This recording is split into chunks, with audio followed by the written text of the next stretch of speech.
Recapping last game, again, for us, good road win. A lot of positives to build on, we think. Got a lot of work and improvement that we need to keep doing. We did have what we felt was solid contributions in all three phases, which we need. You need that on the road. We'll need it in conference play. I think we've had that a couple weeks. We got to continue to advance in all phases. We need young players to continue to enhance their role. I think we got a lot of young first and second year players. We're playing some, but special teams are more significant part of the rotation, whether it be our skill players at receiver, some of our young linemen, D linemen. Just we got to keep bringing some guys along, and they need to practice better so the coaches will get them on the field. I think would help us a ton. So anyway, for what that's worth. Special teams player of the game last week. We recognized both our kickers. Eric Toth had 4 kicks inside the 20. Gave his coverage team a chance to do a great job in covering. Griffith Oaks, again, was perfect with the elements. And I think I give some credit there to both our snappers, too. We got 2 new snappers there with both Godsell and Goodell. One's kind of a short snapper. They're both good, using both of those. Our hold guy, Eric, did a great job managing the holds for Griffith. Griff's kicks were very, very good too. So with the elements, thought that was a big part. Our ball security was pretty good. We did have one holding call. We had a critical error on the onside kick where we just didn't execute something that's very fundamental and simple we do. And we just had a young man mess up that we need to get corrected. Defensively, players at game, we recognized 2 guys, Andre Brown and Tigray Scales. Several good performances up front with some pressure with Mangieri and Latham. Thought Marcus Oliver played very, very well. So I had a lot of Chase Dutra played well. Thought a lot of guys played better. We recognized 3 guys, our scout players of the week. We had Xander Diamont running around a little bit last week. We thought that they would play their athletic quarterback. So he did a lot of things that we do that kind of fit their scheme. Also Danny Cameron. So both the quarterbacks, I thought, gave us a good look. And Alex Rodriguez, our running back, that kind of is back. All 3 of those guys are kind of travel guys that are backups, but did a great job in our preparation. That's great to see. Defensively, we did have 5 3-and-outs, and we started the game with 3 in a row. The offense needed to capitalize that because we didn't. And all of a sudden, after 3 3-and-outs and we're up, it becomes a 7-7 game. We had a chance to gain some early momentum. It would have been nice to have capitalized offensively when we didn't. We were better on third down D last week. We did have a pick 6, which was the difference in the game. We were able to create a little bit better pressure, which had been missing. Unfortunately, we did have 5 huge penalties, 2 pass interference and 3 personal fouls.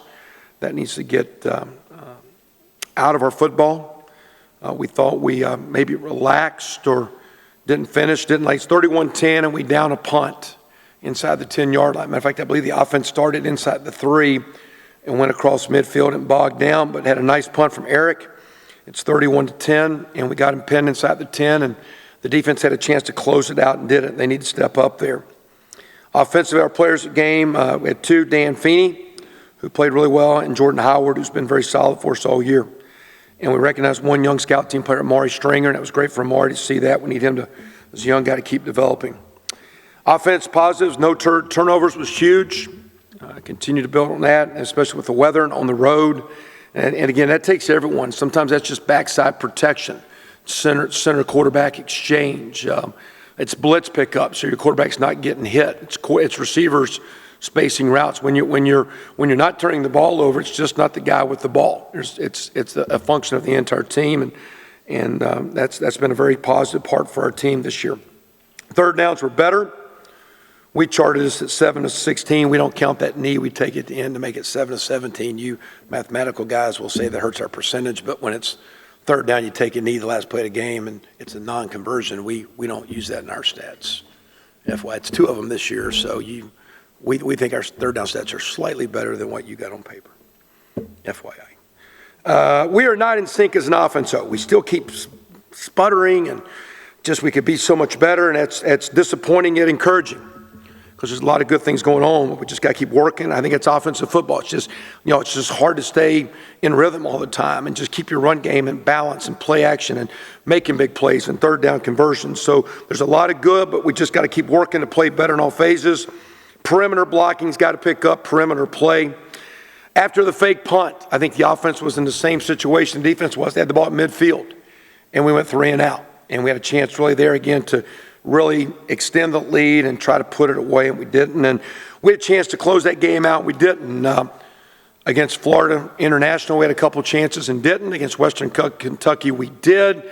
Now against Wake Forest, we didn't close it out. So in our mind, we're 1 of 3 as an offense, 1 out of 3 in closing games out. We got to be better there.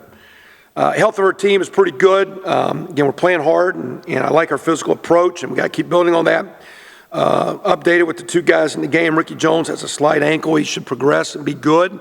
Again, we don't do much on Sundays. We lift and get an intro. We'll see how he goes through the week. I think he's played enough that he don't need a ton of reps, but it looks like he'll be good. Danny Friend's got a knee.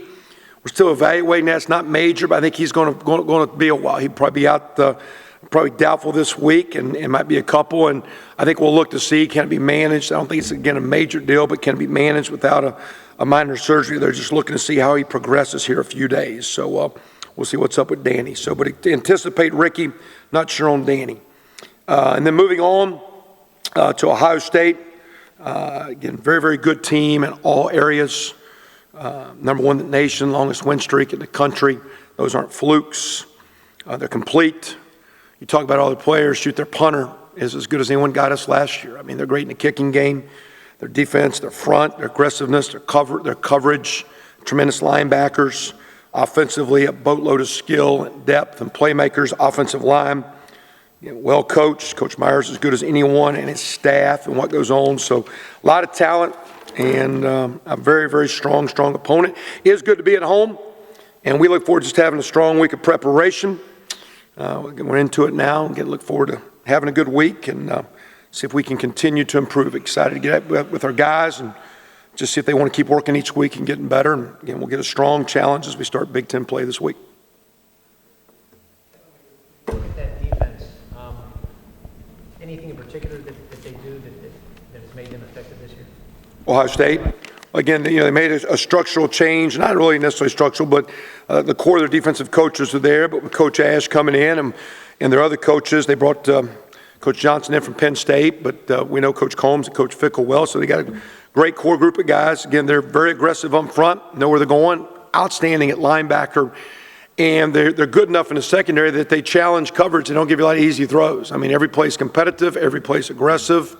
They're very, very sound and very, very talented and come at you. And that doesn't mean blitzing. They just play very, very, they'll blitz, but I mean, they just very aggressive in their approach and some things we like to get to and are trying to get to, and a lot of similarities in the style that Michigan State plays, where again, very stout up front, very aggressive at linebacker, and they don't give you a lot of easy throws. They make you go the distance. They make you earn it.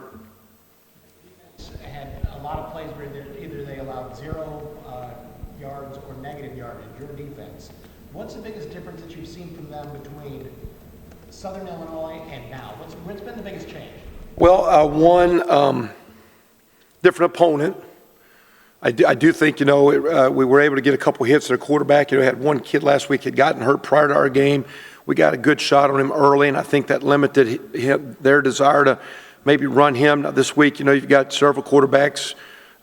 Jones, the big kid, can really run and throw it, and J.T. Barrett's a great player, so there's always going to be a running threat, which is harder to defend. I thought we're going to play a much stouter offensive line, one of the better offensive lines in the country. I thought last week our defensive line could match up well. We got some pressure on them, but we've just tried to get our guys to play harder, and we made some subtle changes in what we're doing, but we have so much to clean up.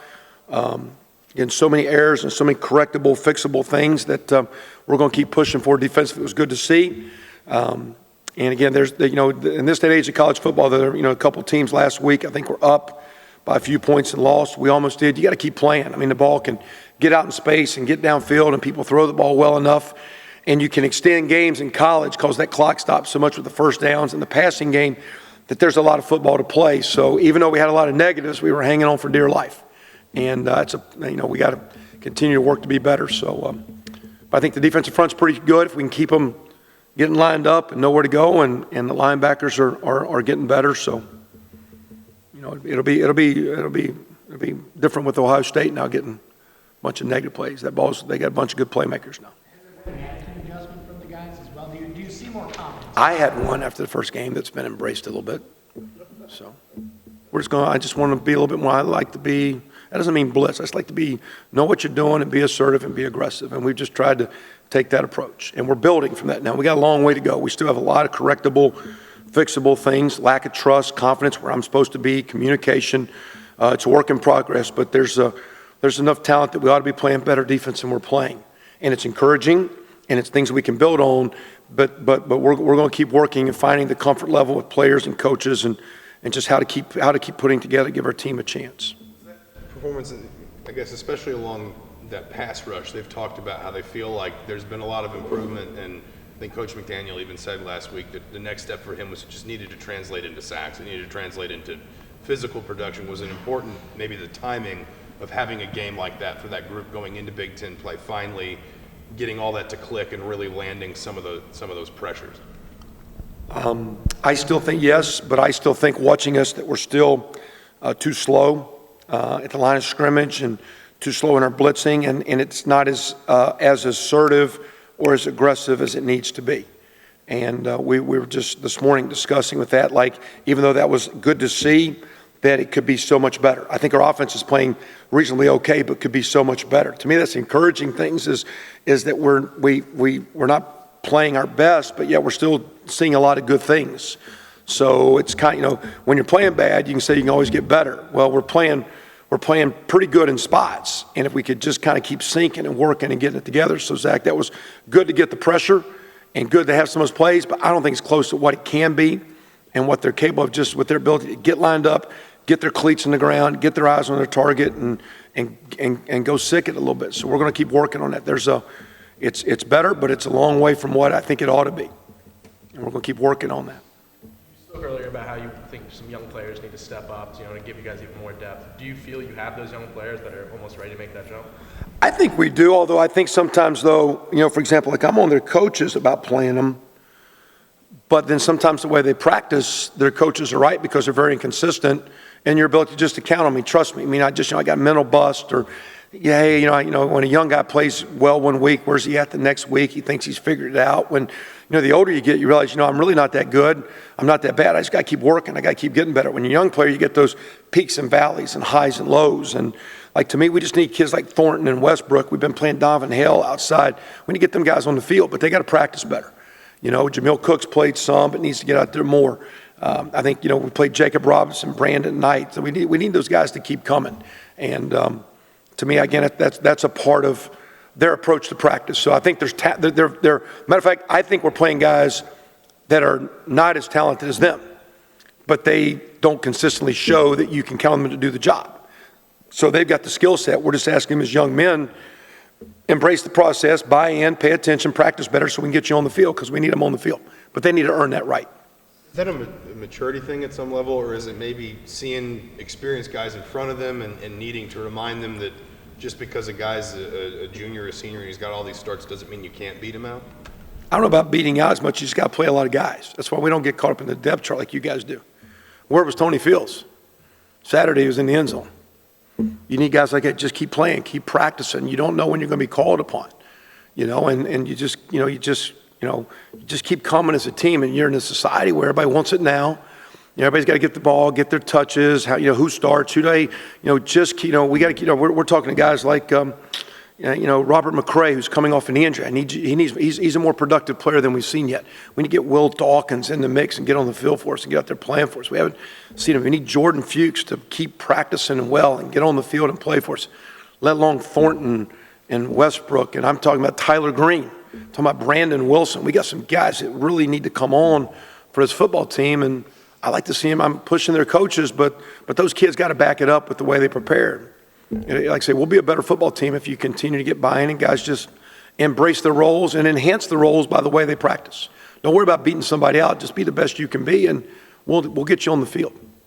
He's talked a lot about confidence, just having more confidence since the end of last season. Who's this? Simi. Is it as simple as confidence for him, or are you seeing anything different as far as technique or just approach? Well, now he's older and stronger, and just more comfortable. He's played more, so the more confident are you better to play, the better you play, the more confident you get. It's a little bit of both, which comes first. So sometimes you just got to play through that. And that's with some of these young guys. You got to play through that with them a little bit as coaches, but they got to play through that in practice. And Tuesday, Wednesday, Thursday gets them on the fields. And then you go out there in the field and there's going to be some errors, but Semi's played through it, but he's got a long way to go. He could be so much better. He still had several even though he made a few catches and his numbers looked good, he had some significant miscues Saturday with just alignments and responsibilities where he can play a lot better. And we're going to keep working with him on that. Kind of instinctually, I mean, to be able to make those plays just on instincts too. I mean, does he have the kind of instincts that you like to see right now, or is he? Hey, okay. I don't think he's the most instinctive skill kid we've got. I mean, he's okay. He's not, I think he's like a lot of kids that I don't know how much ball he's really played. I think there's a lot of upside. I think the more he plays, the better and more natural and instinctive he'll get. Played him, had some pressure, and then you get used him there on offense. He had the big block. What did you think of the way he played, and do you see him, maybe getting some having opportunities to make more plays like that? You would think. I think he is, like several of our players on defense, sometimes can freelance a little and not maybe be where he's supposed to be that can haunt you. So there's sometimes where he looks to make the sack instead of continuing in his rush lane and closing down a passing window. He'll peek inside because he's wanting so hard to get the statistical stat versus playing within the concept and structure of the defense. And there's some times on defense where sometimes we let some protections go longer than they should, where some of our rush guys start looking to make the play versus just attacking the defender and running the twist or running the stunt and being in their gap and kicking tails. So, sometimes our defensive guys, because we haven't played good D statistically for quite a while, some of our good players try to make plays versus just doing your job and let the structure make the play. And he can make some plays, but we would be a lot better if he can keep his focus on just doing his job consistently. He would make more plays, and quite honestly, he's not hurt us, but our defense would be better if he and a lot of those guys would just be more consistent in being where they're supposed to be. They're sometimes hitting 70, 80% where they ought to be, and when you're playing a position he plays, that thing ought to be 90, 95, 98% because, hey man, it's A gap or B gap. I'm inside or outside the guard or tackle. There's not a whole lot of movement here. I hit a gap and hit it hard, and you're big and strong and talented. So he can make some plays because he's an athlete, but we need him and Jerry and Ralph and those guys and Darius to continue to be structurally better so we can be more sound. That's a little bit of our Achilles heel, I think. Field said that the youth in the secondary creates a lot of camaraderie. How do you encourage that in practice? I don't know if I really talk about camaraderie in practice. Because sometimes I worry about that youthfulness where some of those older guys get, like you're talking about, I can't beat out old guys. Well, a bunch of freshmen beat out some old guys in the secondary starting, for what it's worth, and so it's nice for him to say there is some camaraderie because sometimes you worry about that because everybody wants to get on the field in this little selfish world that we live in. So I think we've done a lot more maybe off the field with the camaraderie of just getting them together and different little things to do, whether it be a meal at a coach's house or some function like that. And when we get out there to practice, we talk more about competition and competing more than camaraderie and high-fiving and all that stuff. So, You're averaging 520 yards a game and 38 points, and yet the offense isn't where you think it could be. What's your definition of success for that group then? Well, I think we've had a chance to finish some games or get some games more in the balance that we've just floundered around a little bit. There's a physicalness in the run game. We probably aren't as good at some chunk plays as we need to get. We haven't had a lot of long runs and passes, quite honestly. So we're using that tight end group and that O-line group and those backs okay. But, when you get into Big Ten play, you're going to get matched up against defenses. We're not going to overpower people. You got to have that balance. When you cross that midfield stripe, you got to get points on the board. And I just feel, Terry, there's some games we're leaving, 7, 10, 13, 14, 70 points on the board. That'll get you once in a while. You're talking with a friend, and we're just talking about,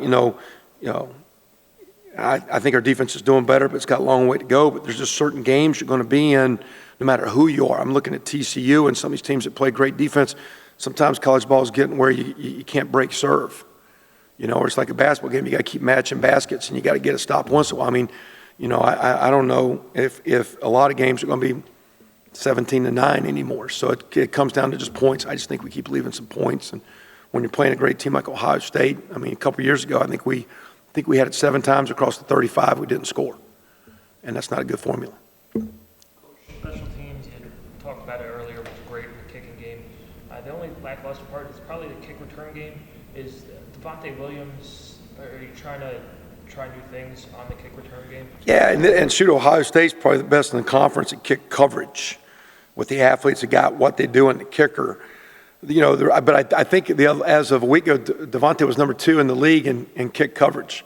You know, the best thing you do if you just take a knee and put on the 25, you know, is really the best thing to do right now. So, you know, and of course some of these guys are kicking it high enough to the 1 or 2. And we brought one out the other day, and we even told our guy, listen, bad weather, and if it's in, stay in. He brought one out, but he was so close to the line, he didn't know, and he made a decision. And I agreed with what I said, what did you? He said, I wasn't sure. I said, great call. I like it, because you ain't got time to sit around and look and then build up speed. He said, I wasn't sure where I was at, Coach. I wasn't being greedy. I just thought I was at the line, so I took off. I said, good deal.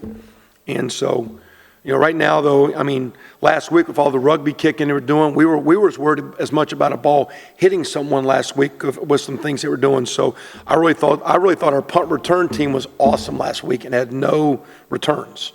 But we saw something extremely unusual, worked at it hard. We'll get similar stuff to Ohio State. And I think the return games, I think you got to be better in coverage right now than returning. And all you got to do in returning is make sure you're smart enough that you manage field position and you don't turn the ball over. I think that holding penalty we had was more critical than anything else that we had last week. It made us start a drive inside the 10. Jordan's a guy, I think Nate's described him as smarter than people would think just because he's kind of quiet and he really understands football really well. Have you seen that manifest itself, maybe even just beyond his position, just kind of has a level of football savvy or awareness that exceeds his age? Very much. And one, I mean, no matter a guy being quiet, that's just his personality. I mean, Coach McCullough doesn't say much. He's a very smart guy. I mean, coming out of Jordan's home, that's a very well-raised, educated, that was one of the best homes I've been in a long time as far as his background. Kid is well-raised. His mom has a phenomenal presence. Unfortunately, his father passed years ago, and we never met him, but that's a very mature kid, very smart kid, and I think it translates into football. And in football-wise, I think he's a very, very good, very talented, but I think he's a very, very good player on game day. He's got a nice feel for himself. He's only played 4 games here, though, and I know he did a lot down there. We'll just see if we can keep him going. Got to keep complimenting Devine. I think Devine does a nice job, and we got to keep bringing those backs along.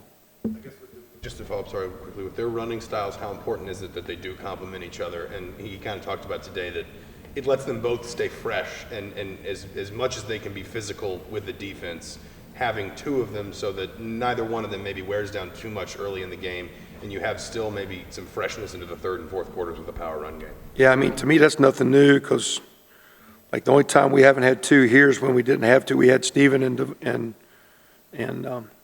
and then we had Tevin and D'Lo. And now, you look in the pro game, you got to have those guys take a pounding, and it's not just fresh for the game; it's fresh for the season. And I really think the great thing, I think Coach McCullough has a great knack of how to prepare them and practice them and have them go hard, but he doesn't wear them out. And I think he does a tremendous job of preparing his kids during the week to give them a chance to play really, really good for us. Everybody good? All right, guys, thanks.